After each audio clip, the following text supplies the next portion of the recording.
मला वाटतं प्रत्येक विषयाकडे राजकीय दृष्टिकोनातून बघायला पाहिजे असं काही नाहीये. परंतु रोहित पवार आता शरद पवार साहेबांपेक्षा मोठे नेते बनू पाहत आहेत आणि ते अजितदादांच्या डिपार्टमेंटची काळजी करायला लागले आहेत. याच्यापेक्षा आश्चर्याची गोष्ट दुसरी असू शकत नाही. प्रवीण परदेशी यांचा अनुभव मुंबई महापालिका आयुक्त म्हणून ओव्हरऑल आर्थिक विषयामध्ये त्यांची असणारी जाण, असणारा अभ्यास हा जर महाराष्ट्राच्या हितासाठी कामी येत असेल तर मला वाटतं राजकारणातनं बघण्यापेक्षा त्याच्याकडे सकारात्मक दृष्टिकोनातनं पाहिलं पाहिजे. कुठल्याही प्रकारे अजितदादांच्या खात्यात हस्तक्षेप नाही, त्याच्यावर कुठली कुरघोडी करण्याचा प्रयत्न नाही. महाराष्ट्राच्या आर्थिक विकासात त्या ठिकाणी मार्गदर्शन आणि दिशा देण्यासाठी या ठिकाणी प्रवीण परदेशी यांचा उपयोग होणार आहे आणि त्याच्यामुळे अत्यंत कल्पकतेनं त्यांना ही जबाबदारी दिलेली. भाऊ, ज्या पद्धतीनं दोन्ही उपमुख्यमंत्री एकमेकावरती नाराज आहेत असं बातमी येत होत्या. आज सुद्धा चैत्यभूमीवरती भाषण जे आहे ते लोकांना दिलं नाही.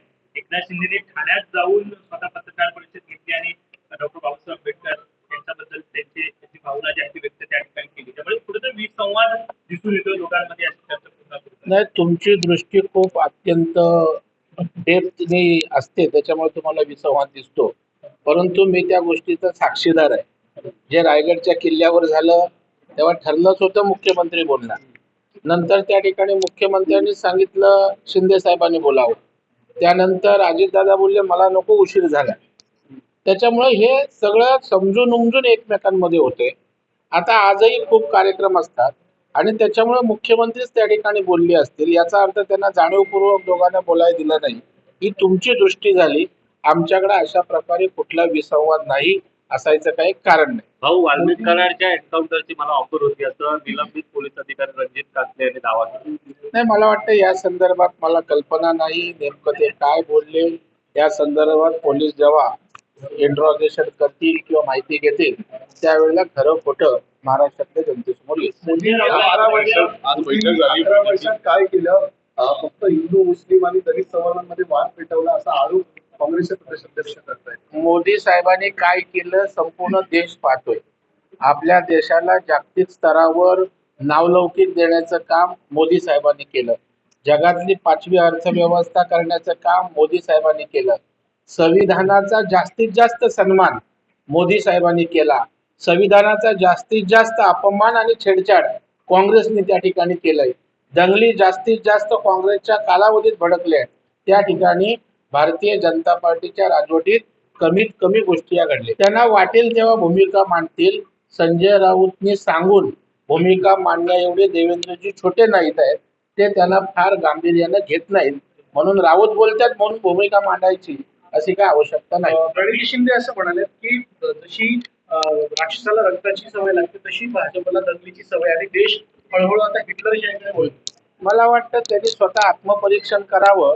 काँग्रेस पक्षाने काय या देशात वाढून ठेवलंय, त्यानंतर कोण राक्षस आहेत आणि कोण त्या ठिकाणी काय हे लोकांना समजून. आपल्या देशातून फरार असलेला मेहुल चोक्सीला आता बेल्जियममध्ये ताब्यात घेण्यात आलेला आहे आणि सीबीआयने प्रयत्न करतात की एकंदरीत भारतालाही त्याचा ताबा मिळावा. मला वाटतं या देशातलं गृह खातं असेल, सरकार असेल, गुन्हेगार कोणी असो त्याला कायद्याच्या नुसार त्या ठिकाणी वागणूक मिळेल आणि त्याच्यामुळं मेहुल चोक्सी असो किंवा आणखी कोण असो सगळ्यांना कायद्याच्या नजरेत समान न्याय आहे.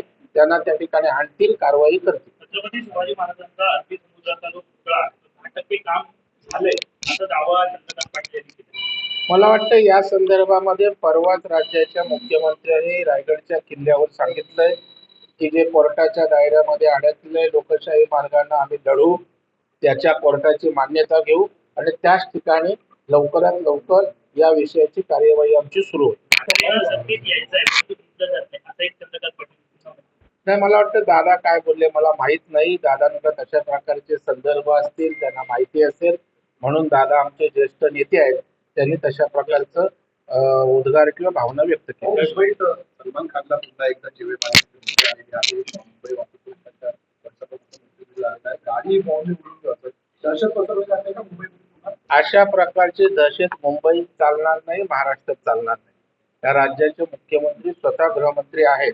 या विषयाची गांभीर्यानं गृहखातं दखल घेईल आणि सलमानच काय सर्वसामान्य माणसाला सुद्धा निर्भय वातावरणात कसं जगता येईल याची सरकार काळजी घेईल.